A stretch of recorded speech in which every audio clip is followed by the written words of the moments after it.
Update muna nga tayo sa mundo ng basketball, partikular na sa PBA. Ito nga si Justin Brownlee ay sinasabing pinaka-greatest of all time o pinaka-GOAT sa lahat ng naging import sa PBA. Samantalang si Christian Stan Hardinger, kapalit nga ba ni Poy Eram sa talk and text? Ngunit bago yan,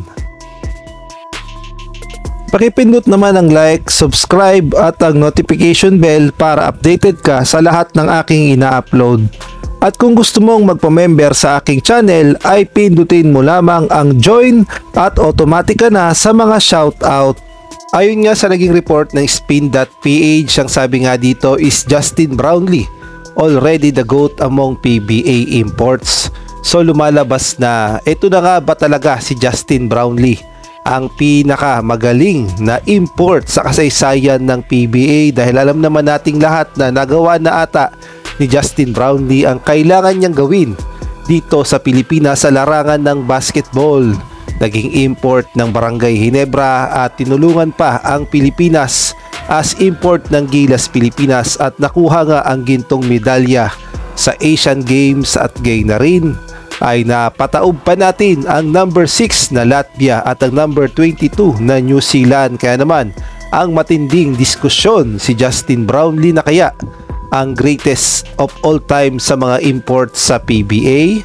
Alam naman natin kasi na marami ding tinatawag na GOAT kagaya na lamang ni Norman Black, at idagdag mo pa itong si Ray Parks Sr. at si Sian Chambers, at syempre hindi mawawala dyan itong si Tony Harris at ang mga magagaling pa na naging import ng PBA na kagaya na lamang ni Billy Ray Bates at itong si Michael Hackett. Ngunit ibang-iba naman o iba't iba naman ang mga reaksyon ng mga netizen patungkol nga kung sino nga ba ang tunay na GOAT sa mga PBA imports. Meron namang sumasang-ayon kay Justin Brownlee dahil marami na raw pinatunayan binuhat ng Pilipinas sa international competition sa FIBA at gayon na rin sa Asian Games, SEA Games at napachampion ng Barangay Ginebra. Ngunit meron namang hindi sumasang-ayon dahil mas GOAT daw sila Billy Ray Bates, sila Bobby Parks Sr., si Black Superman Norman Black at kung sino-sino pang mga PBA imports. Kaya naman napakainit talaga ng usapin na yan kung sino nga ba talaga ang GOAT sa PBA as import. Ngunit kung kayo ang tatanungin, sa tingin nyo si Justin Brownlee na ba talaga ang number 1 import sa PBA? Maaari kayo magbigay ng komento sa comment section. Samantalang may matinding pasabog naman itong si Snow Badwa na alam naman nating maraming koneksyon sa PBA at ito nga ang kanyang sinabi. Ang sabi nga sa kanyang post, New Year pasabog, can you stand the taste of champoy?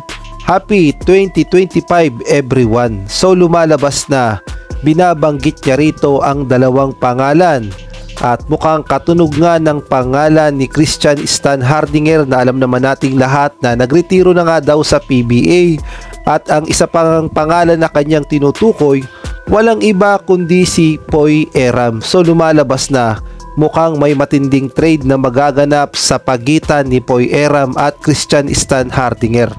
Kung nagkataon ay mapupunta nga sa talk and text itong si Christian Stan Hardinger, samantalang itong si Poy Eram naman ay mapupunta sa Terra Firma Jeep. At kung sakaling magkatotoo ang hint ni Snow Badwa, sa tingin nyo per trade kaya ang mangyayari sa dalawa sa pagitan ni Poy Eram at Christian Stan Hardinger? Maaari kayong magbigay ng komento sa comment section.